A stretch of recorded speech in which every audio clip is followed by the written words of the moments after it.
We can do that.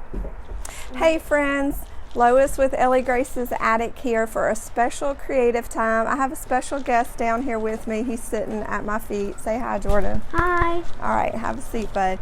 We're got a different setup. We're out on the front porch this morning, and we're going to do a special creative time today. Instead of arts and crafts, we're going to have story time.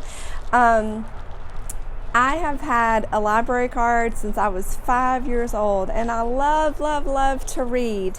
Years ago when I was a little girl, I had a teacher tell me that you can go anywhere and have any adventure inside of a book. So as long as you use your imagination, you can go anywhere. So that just instilled a love of reading in me, and I spent every free moment when I was a little girl, especially in the summers, at the library. So love to read. I love fiction books, adventure books, historical books, but I especially love books. Jordan, do you remember what fiction is? Mm-hmm. Can you tell our friends what fiction is? It's a book that didn't really happen.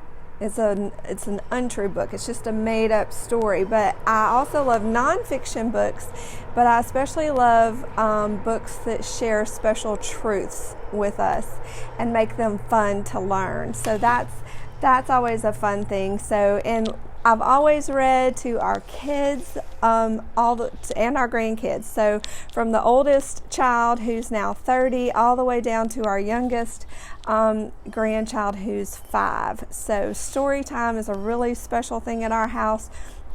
And I've tried to pass that love of reading on to our kids and grandkids. So this is a creative time that really doesn't cost you anything.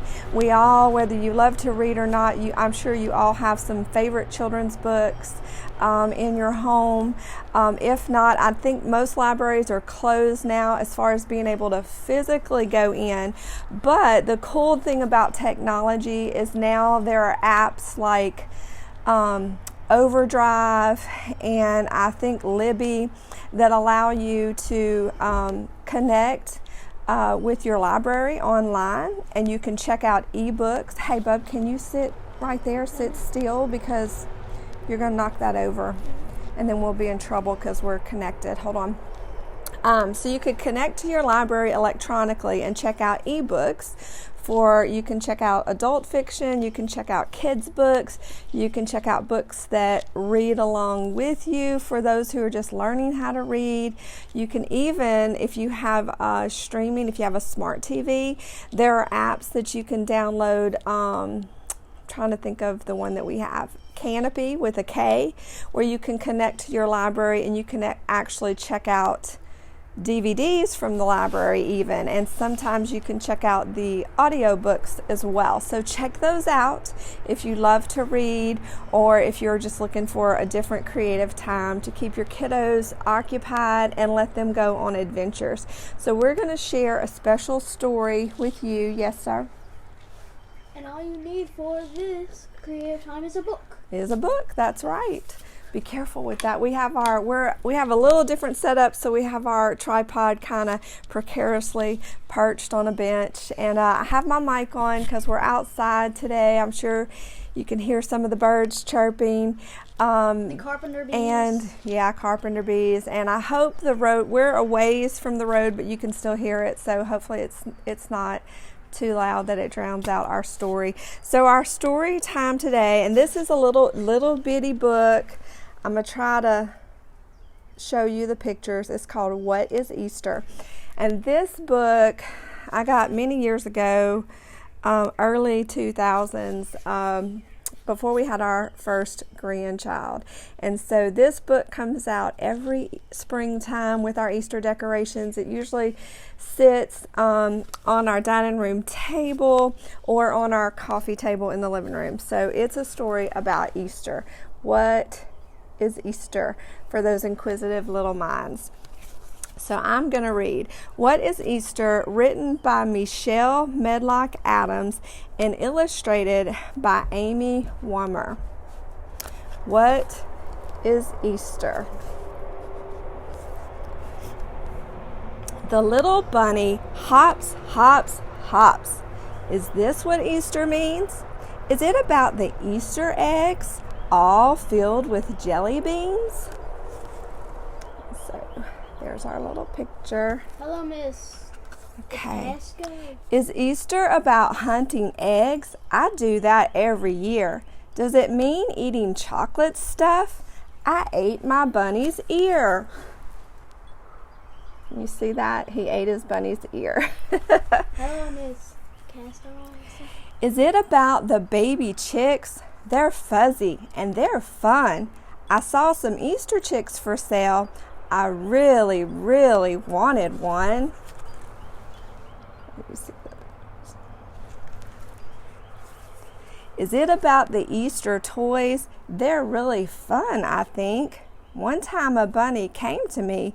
His little nose was pink. Sweet. Is it about my brand new dress and my new Easter hat? Does it mean wearing shiny shoes? I really do love that. I think we can all agree on shoes.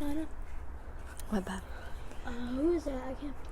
Well, we'll look at that in a minute. Let's read our story. Is it about a big parade with lots of pretty floats? Is it about the Easter choir?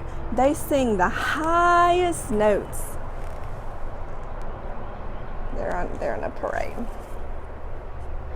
Sinai? No, that's not what Easter means. Easter means much more than that. It's all about God's Son. See, God sent Jesus down to earth to die for everyone. Look, it's got a puppy in this picture. There you go. Sweet.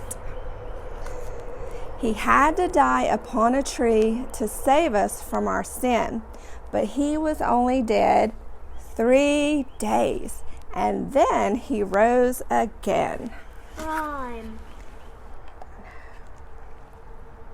I know, right? Now that's what Easter really means. It's quite a special day.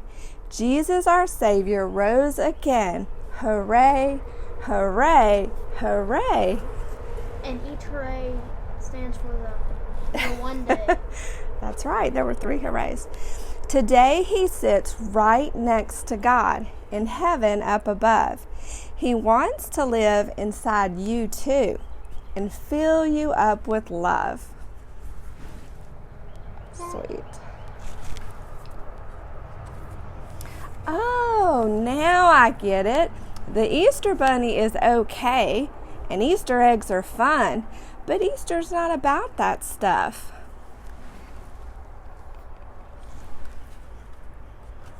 Hello, Miss Danielle. It's all about God's Son. Miss Danielle. The end. So that's what Easter is all about. So I hope this inspired you to read a book. Reading is so much fun. It's a great way to be creative, to get your imagination going, and it doesn't cost anything. So I hope you enjoyed our story about what is Easter. And even though we can't gather like they did at the end of this book in church this year, we're totally going to celebrate Easter, right? And we have a 3-part event on Daystar Church. Oh, high five. High five. Jordan's advertising for Daystar Church. Like many churches, we're doing online services this week. We're doing 3 parts. Friday at 7, we're going to have communion together virtually in your home, which is going to be a really intimate, wonderful experience. And then Saturday, I think it's at 7 also.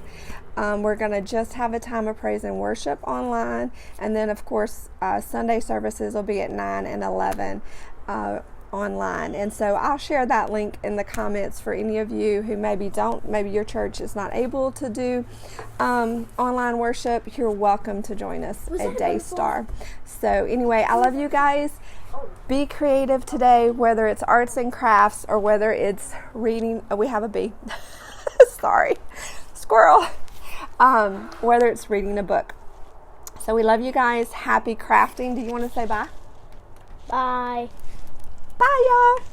Love y'all.